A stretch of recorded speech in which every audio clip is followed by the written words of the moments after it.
Politique. Bienvenue les 7h43, le petit déjeuner politique de Manon Aubry, députée européenne France Insoumise. Bonjour Manon Aubry. Bonjour. Vos camarades de la France Insoumise ont déposé pas moins de 19 000 amendements à l'Assemblée nationale contre la réforme des retraites. On rappelle que vous êtes députée européenne. Quel est l'objectif ? Gagner du temps ? L'objectif, il est très clair, c'est d'essayer d'avoir gain de cause. Ça fait 2 mois que les gens sont mobilisés dans la rue. Mais gain de cause comment ? Gain de cause avec 19 000 amendements, y compris énormément d'amendements de suppression.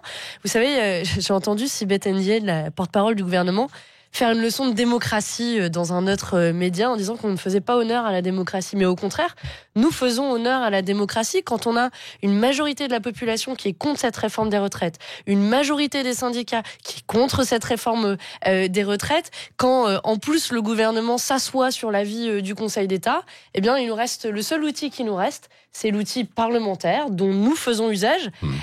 Pendant plusieurs semaines, on voit là les avocats qui jettent leurs robes, les profs qui jettent leurs bouquins. Nous, on jette 19 000 amendements en face du gouvernement pour dire notre refus de cette réforme qui nous fera travailler plus longtemps. Oui, alors pour un député de la République En Marche, Olivier Véran, pour ne pas le citer, c'est du zadisme parlementaire. Non, c'est une forme, on utilise les outils démocratiques. Vous savez, aujourd'hui, le gouvernement a trop souvent pris l'habitude, on l'a vu avec la fâcheuse histoire sur le congé pour les parents en deuil, oui, où le gouvernement a quand même essayé de passer en force pour éviter l'allongement de ce congé pour les parents en deuil. Et puis, de 5 à 12 jours. De 5 à 12 jours, et puis d'un coup, il essaie de rétro-pédaler en faisant des leçons d'humanité, mais parce qu'ils ont pris l'habitude d'imposer une décision et que personne se rebiffe. Oui, désolé de vous dire, nous sommes en démocratie. Il y a une opposition. Sur cette affaire du congé de deuil pour un enfant, vous pensez que c'était une stratégie délibérée ou alors qu'il y a eu une maladresse, une forme de déconnexion ou pas ? Les deux, d'abord, ils ont trop pris l'habitude que faire les choses en catimini. Donc, pour être honnête, 90% du temps, ça passe. Parce qu'il n'y a personne qui se rebiffe. La dernière fois où les gens se sont rebiffés, c'était au moment où le gouvernement a accordé une nouvelle exonération fiscale à Total pour l'huile de palme. Alors, il y a eu à peu près le même scénario où finalement, ça a créé un tollé dans les médias. Ils sont revenus dessus. Puis finalement, ils l'ont passé par ordonnance. Donc, déjà, vigilance sur cette histoire du congé pour les parents en deuil. Oui, parce que normalement, ça devrait être corrigé au mois de mars. C'est ce qui a été dit. J'appelle à la vigilance parce que la dernière fois qu'ils nous ont dit que ça allait être corrigé sur l'exonération fiscale, ça a été en effet corrigé, puis finalement, c'est passé par ordonnance. Et puis, deuxième chose, c'est vrai que ça illustre une déconnexion totale avec la réalité des gens, la réalité sociale. On a des espèces de robots à qui on dit... Muriel Pénicaud, c'est pas un robot quand même. C'est la ministre. Je parle des députés à qui on dit avis positif, avis négatif, votez pour ou votez contre, avis favorable, défavorable. C'est ça qui se passe sur les bancs de l'hémicycle. Ouais. Et vous avez des robots qui votent à main levée. Ça va même jusqu'à la députée Aurore Berger qui ne savait même pas qu'elle avait voté parce qu'elle avait voté par... il y a une forme de procuration qui existe, qu'elle avait voté contre et qui s'est offusquée sur les réseaux sociaux. Ce vote par procuration, au final, on a une députée qui ne savait même pas ce qu'elle avait voté. Enfin, oui, vous imaginez comment notre démocratie, à quel point notre démocratie va mal pour arriver à un point où les députés ne savent même plus ce qu'ils votent et ne traduisent même plus la pensée populaire majoritaire. C'est une démocratie qui est amorphe. Alors c'est ça ? Oui, carrément, ce sont des députés godillots, l'espèce de moines soldats qui lèvent le bras en cadence pour, même si on leur dit de faire tout et son contraire, ils suivent bêtement ce que le gouvernement leur demande de faire. C'est grave ce que vous dites, quoi. Ils suivent bêtement, parce que ce sont vos collègues députés, même si vous êtes européenne. Et je suis sûre que là-dedans, il y a forcément des gens bien. Et j'ai envie de les interpeller en disant, j'en suis sûre que vous avez une indépendance, une liberté de conscience. Faites-en preuve, arrêtez de suivre aussi bêtement. D'ailleurs, on l'a vu sous le quinquennat précédent, il y avait les fameux députés frondeurs qui avaient s'étaient désolidarisés de la majorité sur un certain nombre de sujets.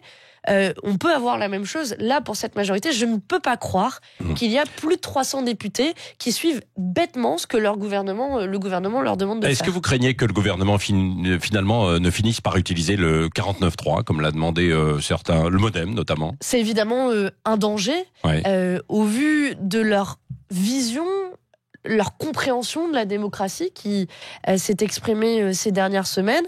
Je ne serais pas surprise qu'ils utilisent le 49.3 qui serait un énième recul démocratique pour passer en force une réforme dont personne ne veut. Oui. Vous êtes députée européenne, je l'ai dit. Est-ce que vous regrettez vraiment le départ de vos collègues britanniques avec le Brexit ? Je n'ai pas à regretter, il y a eu un vote, et moi je respecte la souveraineté populaire, et une majorité d'Anglais et de citoyens britanniques se sont exprimés pour le départ du Royaume-Uni. Il faut respecter cela en démocratie, voilà, on parlait de démocratie. Donc non, je ne regrette pas leur départ. Non mais à titre personnel, quoi, non, moi je regrette que la construction européenne en soit arrivée là. Pendant longtemps, on se demandait quel nouvel État allait rejoindre l'Union européenne. Maintenant, on en est à un stade où on se demande quel pourrait être le prochain État à partir. C'est ce qui se dit dans les travées européennes, quoi, des parlements. Et donc, le pire pour moi, ce serait de continuer comme avant.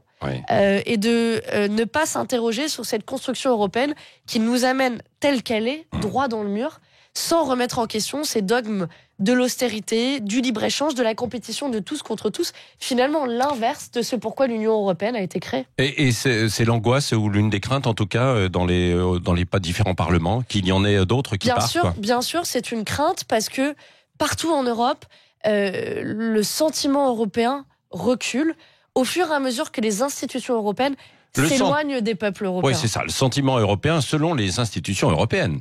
Non, dans les instituts de sondage, le sentiment européen s'éloigne. Mais honnêtement, c'est pas un hasard tout ça. Quand on voit à quel point les institutions européennes, je le vois parce que je les ai découvertes en 6 mois, sont éloignées des gens et des peuples européens. Vous mettez les pieds dans le Parlement européen, on a l'impression qu'il y a des murs gigantesques qui séparent les institutions européennes de la vraie vie.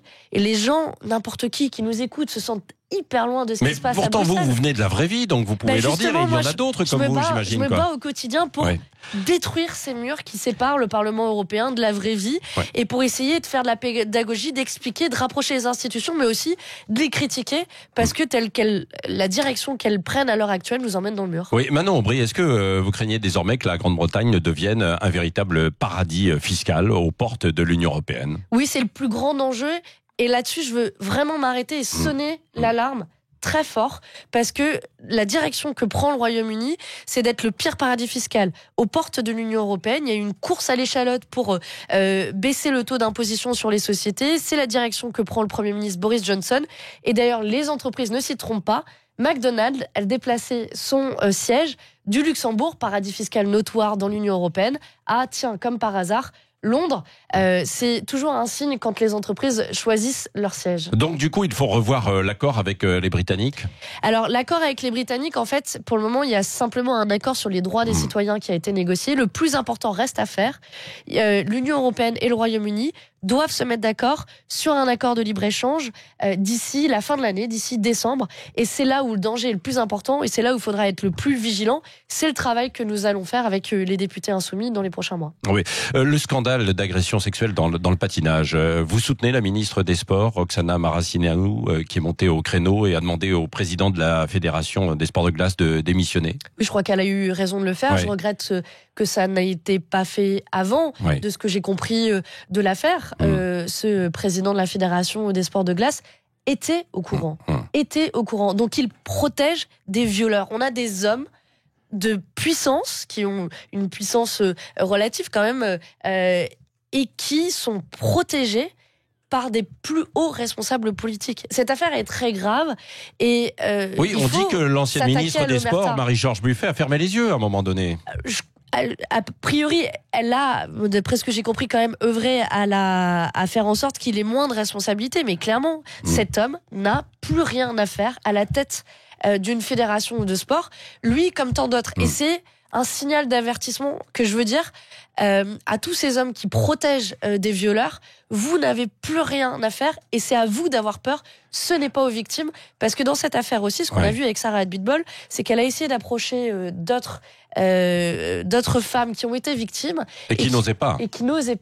Et donc il faut s'adresser à toutes ces femmes qui nous écoutent peut-être aujourd'hui et qui n'osent pas parler. Vous avez raison de parler. La honte doit être du côté des violeurs, pas du côté des femmes qui sont Oui, victimes. vous êtes une sportive, vous faites du water-polo. Vous n'avez pas été en compétition officielle ou vous avez côtoyé un peu ce genre de choses? J'ai été en sport-études, j'ai fait Oui. beaucoup de natation et triathlon et le water-polo. Tout ça sont des sports relativement masculins. Oui, c'est vrai. Et oui, j'ai pu voir dans ma jeune vie des situations de harcèlement sexuel dont je n'ai pas été victime directement, mais dont j'ai pu être témoin. Et vous en avez parlé, vous les avez dénoncés vous-même ou pas? Ou alors il y avait une forme d'omerta, justement? Il y a une forme d'omerta. Ouais. Aujourd'hui, je crois qu'on est encore qu'au début de la période MeToo. On a eu la période des dénonciations dans le cinéma. J'espère que cette période va ouvrir plus largement les portes du sport. Je crois que malheureusement, on n'est qu'au début des dénonciations dans le monde du sport. Mais c'est une bonne chose. Il faut que la parole se libère.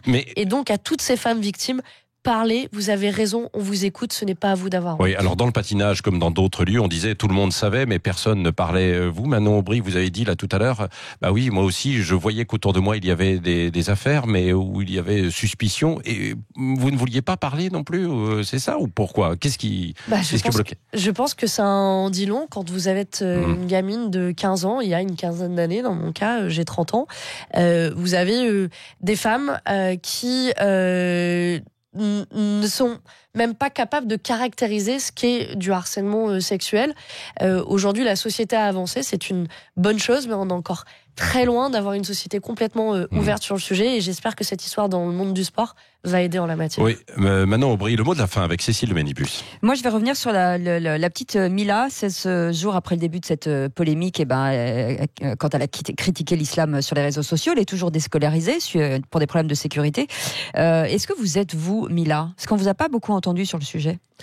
Je crois que aujourd'hui, toute la campagne de harcèlement qui s'exerce contre Mila est absolument scandaleuse et injustifiée. Que aujourd'hui, en France, il n'y a pas de droit au blasphème. Donc, on peut critiquer une religion. C'est ce qu'a fait Mila. Alors, elle l'a fait de manière maladroite. J'aurais pas utilisé à titre personnel ces mots. Mais d'ailleurs, il y a une enquête qui a été ouverte à son encontre et qui a tout de suite été classée sans suite. Oui, en France, on a le droit de critiquer une religion, pas ses croyants, mais une religion. C'est ce qu'elle l'a fait. Et donc, il faut faire tout ce qui est en notre pouvoir pour la protéger, ce qui n'est pas normal qu'elle soit victime d'un tel harcèlement. Pourquoi vous montez pas au créneau? Je comprends pas. Je comprends pas que personne monte au créneau justement pour l'aider. Je viens de le faire de manière assez non, mais claire. là, vous le faites là, mais parce que je vous en parle. Mais est-ce que pourquoi? Je suis interrogée, j'ai pas eu l'occasion de m'exprimer encore sur le sujet jusqu'à présent. Donc, oui, moi, très clairement, je serais du côté de tous ceux qui critiquent la religion. De nouveau, elle l'a fait de manière maladroite. Mais elle a 16 ans.